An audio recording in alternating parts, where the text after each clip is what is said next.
Czy siostra jest szczęśliwa? No tak bardzo. No rzeczywiście, jakby mnie ktoś spytał albo rozmawiałabym, to bym na pewno podkreśliła, że jestem naprawdę szczęśliwa i wdzięczna, że to życie otrzymałam takie, jakie Pan Jezus mi dał. Pragnę tego szczęścia dla wszystkich. Jak mi żal właśnie, że tyle jest pięknych dusz i są tak po prostu zaplątane w takich nieistotnych sprawach. Siostra, a ile siostra ma lat? 96, 96. 6 teraz idzie. I jak siostra spogląda wstecz, ma siostra dużo wspomnień, prawda? Tutaj przyniosła siostra albumy. Do Boston, tak. Tak, Boston, no to jest Boston. Ile lat siostra była w tej pierwszej ekipie sióstr, które pojechały do Bostonu? Siostrą Saulą i siostrą Gracją.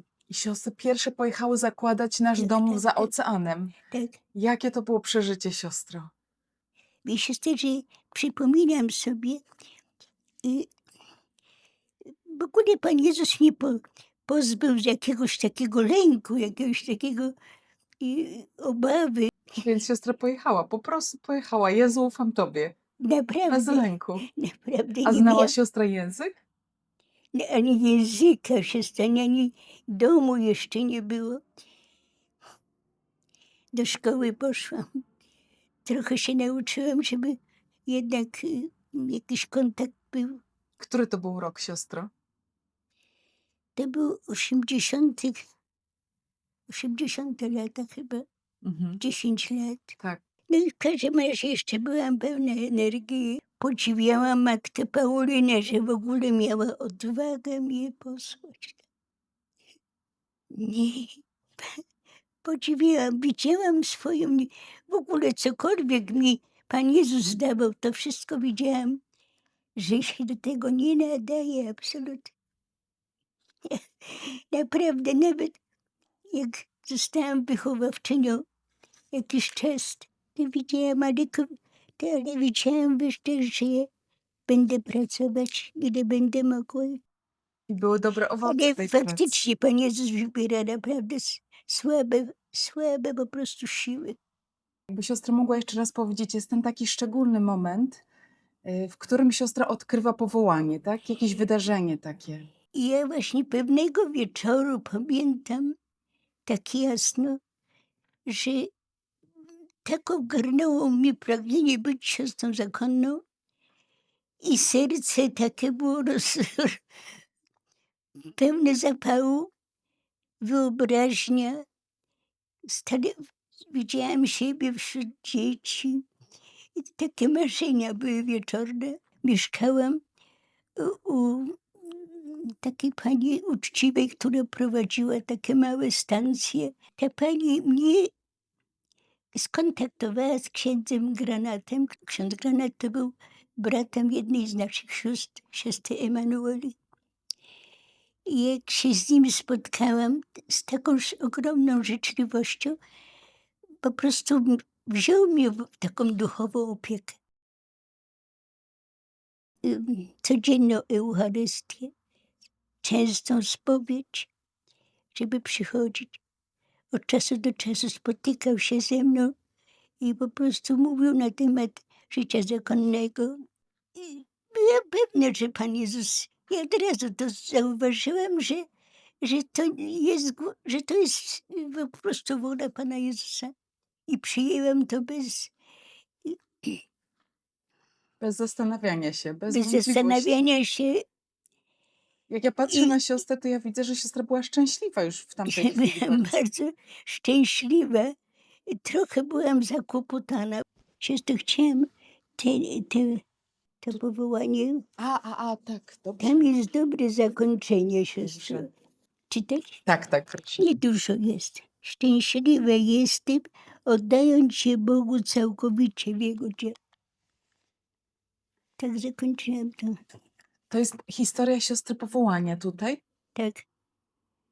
Mogę zobaczyć? To siostra napisała na 2 strony. Ku chwale radosnego wieczoru. O! Jak to jest tak od razu po tym dramacie II wojny światowej wstąpić do zgromadzenia?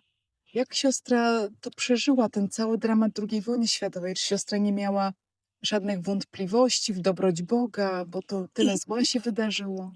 ja w tym trudnym czasie pamiętam, że bardzo dużo się modliłam i jakoś tak byłam, modlitwa mnie pociągała. Dużo się modliłam, zwłaszcza w tych trudnych momentach, kiedy była wojna taka, y, że musiałyśmy uciekać ze swojego domu, w schronach mieszkać. To wtedy po prostu wiedziałam, jakoś tak Pan Bóg mi był bliski bardzo. I nie byłam duchowo przygotowana dobrze, ani po prostu do zakonu. Wszystko było mi jeszcze takie niejasne, niedokształcona byłam pod takim względem. Ale pamiętam, że w Sandomierzu była taka kapliczka, gdzie była Matka Boża Ostrobramska. Teraz sobie to uprzytomniam, że to była Matka Boża Miłosierdzia. Ja nie wątpię, że Matka Boża mnie przyprowadziła do tego zgromadzenia. Siostro, a proszę powiedzieć, jak zareagowała rodzina, jak siostra powiedziała, że Moi rodzice się cieszyli. Moi rodzice się cieszyli bardzo. No i to, co mogli, to po prostu ułatwiali mi pod każdym względem. a rodzeństwo? Tak samo, po prostu rodzina była katolicka i w ogóle powołanie w rodzinie to było takie, jak to nazwać, Zaszczyt? zaszczyt. Siostra powiedziała o tym, że siostra myśli o tęsknocie, że siostra tęskni za Panem Jezusem. Jakby siostra mogła mi to jeszcze raz powiedzieć. Chciałabym właśnie, żeby ta tęsknota we mnie rosła. Widzę, że się zbliżam do końca i żeby ta tęsknota rosła, żebym po prostu z tęsknoty, z miłością spotkała się z Panem Jezusem. Siostra chciałaby już się z Nim spotkać? No już po prostu trochę sobie wyrzucam, że chyba za mała tęsknota jeszcze. Więc się modlę, wystanę, mówię Panu Jezusowi, że rozgrzyj moją tęsknotę tak, żebym się nie bała, żebym po prostu z taką wielką miłością przylgnęła do Niego. Siostro, a nie miała siostra nigdy wątpliwości potem? Po wstąpieniu? No, były trudne momenty, bo zabrano mnie do Wrocławia i tam rozpoczęłam postulat. Tam był bardzo był zakład też dla dziewcząt. Czułam się słaba wobec tych wymagań wszystkich. No i rzeczywiście w nowicjacie powoli doszłam do spokoju. Tak naprawdę na całego ja jak nieraz rozmawiam teraz z jakąś młodą siostrą, to właśnie często mówię, żeby po prostu nic nie odmówić Panu Jezusowi. Jeżeli siostra zna, że wie, że jest powołana, że jest pewna w swoim powołaniu, to całkowicie naprawdę angażować się. Po prostu, wiadomo, że każda nasza praca duchowa przechodzi różne etapy. I były trudne momenty, takie niezałamania, ale człowiek się czuł w takiej ciemności, nie wiedział, co z sobą zrobić i niepewności. No to wszystko się powtarzało często w ciągu swojego życia. Te wszystkie lata, które pracowałam, 32 lata u dziewcząt, to mi przynosi dużo radości, bo po prostu ja się nie oszczędzałam, całkowicie się wiele rzeczy nie umiałam, ale je zdobywałam jakoś tą wiedzę i tą odwagę, że dużo rzeczy mogłam z tymi dziewczętami robić. Miałam dobry głos, mogłam zorganizować jakieś przedstawienia, jakieś akademie, w Kaliszu zwłaszcza. z dziewczętami. Także Dużo się co działo. mogłam, to po prostu z siebie dawałam i to mi teraz przynosi radość, że nie odmawiałam Panu Jezusowi nic. Siostra, a co było najpiękniejsze w całej tej drodze 76 lat w klasztorze? W życiu zakonnym poznajemy jakby drugie życie duchowe, czego teraz jak ja myślę o tych wszystkich i mojej rodzinie i w ogóle ludzi świeckich, oni nie mają czasu w ogóle spojrzeć w swoje serce. Natomiast w zakonie poznajemy po prostu drogę, którą Pan Jezus nam ukazał. I mamy wiele pomocy w zakonie, żeby prowadzić tego człowieka tak. W ogóle miałam dobrych kierowników duchowych. Teraz jak patrzę, bo mam dużo listów od nich, to mi po prostu dużo pomagało. Po prostu widzę taką troskę zakonną po prostu nad człowiekiem.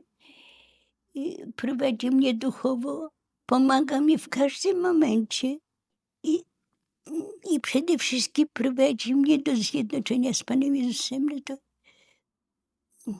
nic więcej nie pragnę, więc starałam się po prostu być zjednoczona i rozmawiać z Panem Jezusem o wszystkim po prostu. To tak trudno nazwać jakąś modlitwą, ale rozmawiałam Panu Jezusem z tym. To chyba najpiękniejsza modlitwa, że tak po prostu się z nim A rozmawia. Jezu ufam, to jest po prostu taki akt w każdym momencie wyskakiwał. Małżeństwo starsze, on jest z polskiego pochodzenia, ona Rosjanka, ale nazwaliśmy ją ciocia i wujek, bo byli przy nas stare. A siostra może mi powiedzieć z tej posługi bycia przełożoną, bo siostra była przełożoną w kilku domach naszych i Znaczy przede wszystkim w Kaliszu i w Bostonie. Mhm. I co jest takie najpiękniejsze w tej posłudze, co jest najtrudniejsze, jakie siostra ma wspomnienia z tego czasu bycia przełożoną? Co to znaczy być przełożoną w ogóle w Nie, w klasztorze? ogóle trzeba po prostu kochać człowieka drugiego. Kochać i po prostu pokornie podchodzić do tego swojego obowiązku.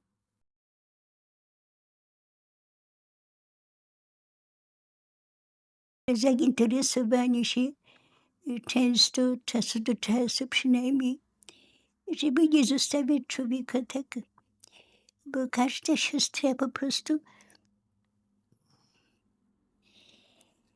ma różne przeżycia i jeżeli zostanie tak sama nieraz niezrozumiana, zwłaszcza chora siostra, no to się wszystko psuje później.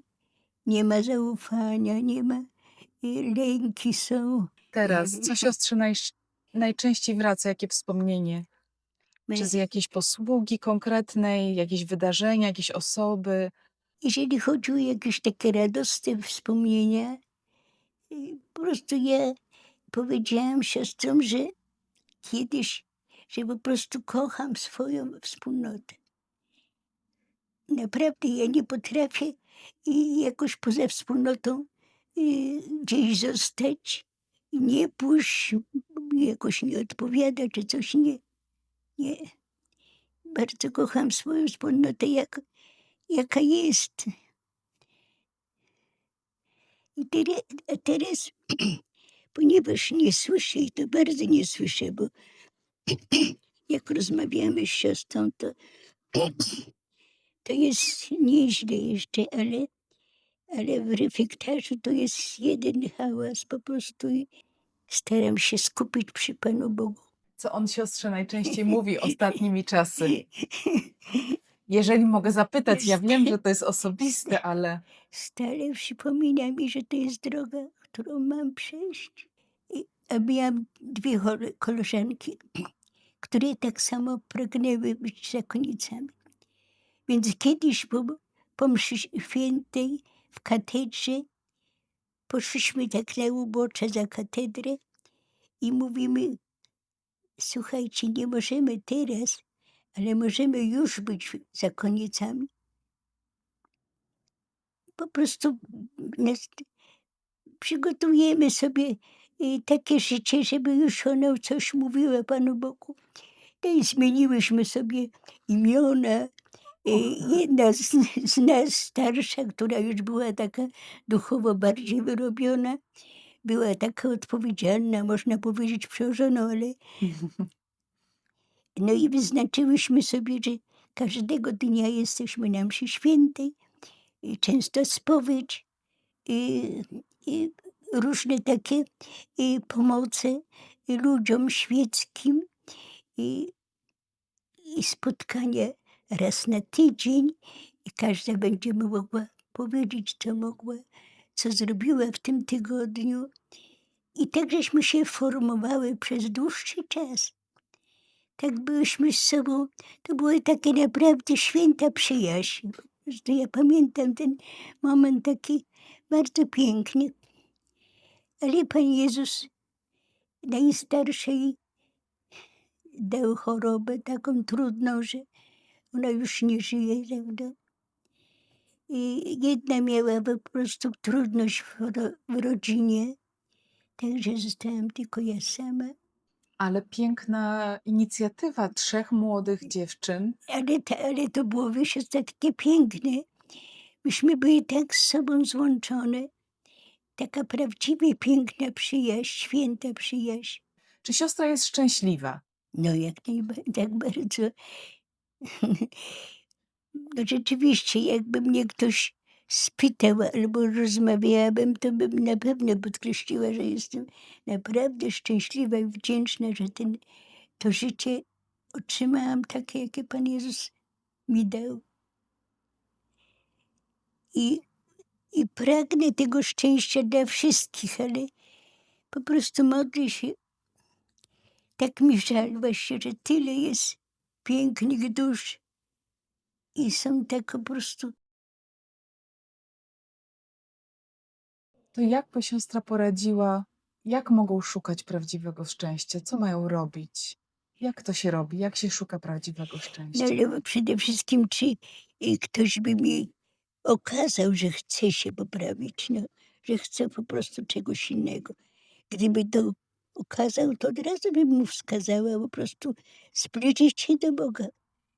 Przez sakrament najpierw oczyścić swoje serce, żeby być wolnym człowiekiem, żeby go nic nie męczyło, po prostu żeby być wolnym człowiekiem, no a później taką duszę trzeba prowadzić, co daje szczęście. Myślę, że najpierw chyba trzeba uprzytomnić człowiekowi, że życie jest krótkie i kończy się. I staniemy przed Bogiem, który nam przygotował szczęście, przygotował nam miejsce w niebie. Całą troskę powinniśmy w to włożyć, żeby tam dotrzeć. Oj, gdzieś jest. Siostro, witaj kochana. Chodź kochana, usiądź sobie koło siostry Rajmundy. A powiedz mi, jak wygląda twoja codzienność z siostrą Rajmundą? Tak na gorąco, tak na szybko. Na gorąco. No, siostra Rajmunda jest naprawdę siostrą, nawet szukam teraz takiego słowa, jakiego by użyć, bo powiem szczerze, zawstydza nas swoją gorliwością nieraz. Jak przychodzę do kaplicy rano, to siostra Rajmunda już jest na posterunku, już się modli, a mam tą przyjemność, że siedzę za nią w ławce, więc widzę, że i to ja podziwiam. Korzysta z brewiarza, zawsze brewiarz na właściwej stronie, gdzie po prostu ja mam problemy nieraz, żeby znaleźć, a siostra jeszcze korzysta z 4-tomowego kapłańskiego, więc to tym bardziej. No i taka gorliwość u siostry jest naprawdę. Wszystko stara się jeszcze zrobić sama.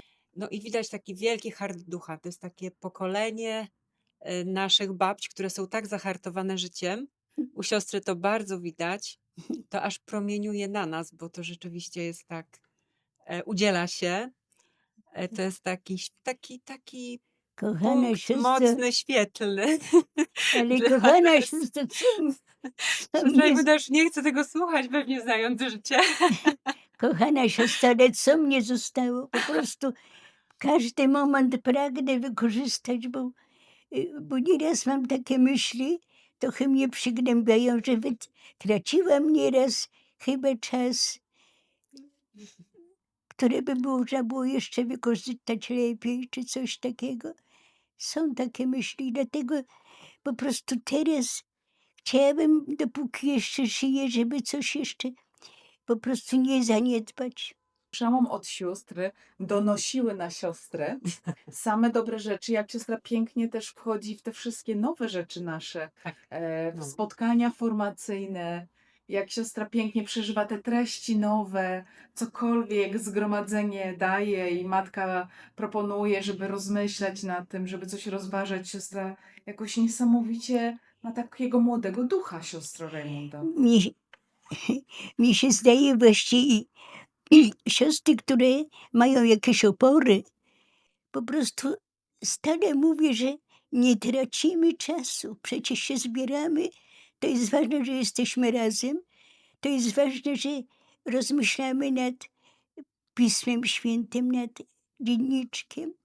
To wszystko nie jest to długo, ale w końcu zmobilizujemy się na dobrym, więc nie powinniśmy uciekać od tego po prostu. Jak siostra to robi, że jest tak blisko Pana Jezusa i taka no, pełna życia w tym wieku? Po prostu i o to dbałam bardzo długo.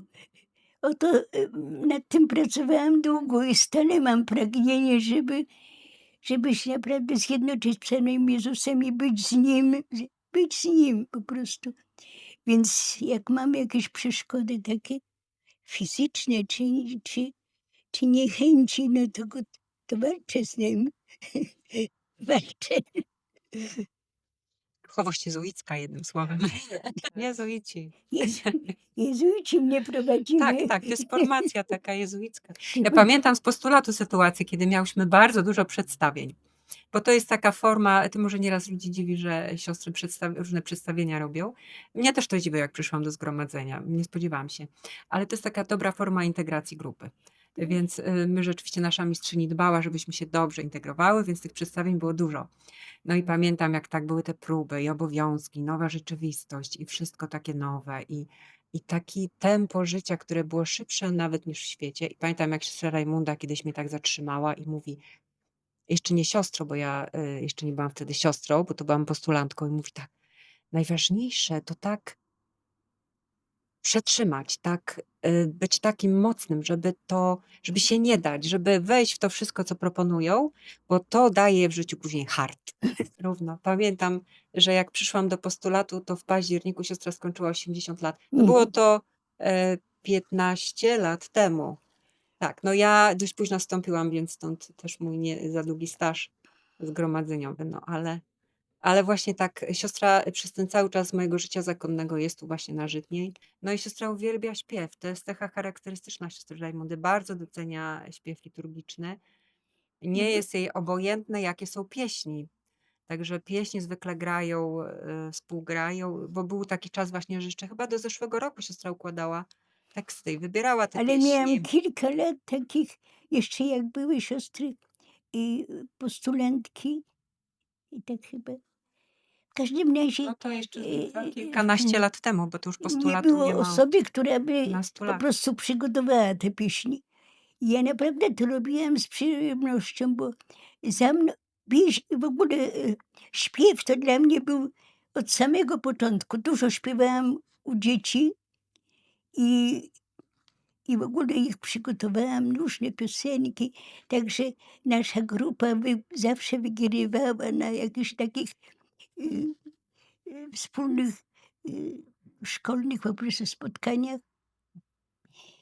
że ja miałam dobry głos i sopran, i alt, także po prostu prowadziłam śpiew.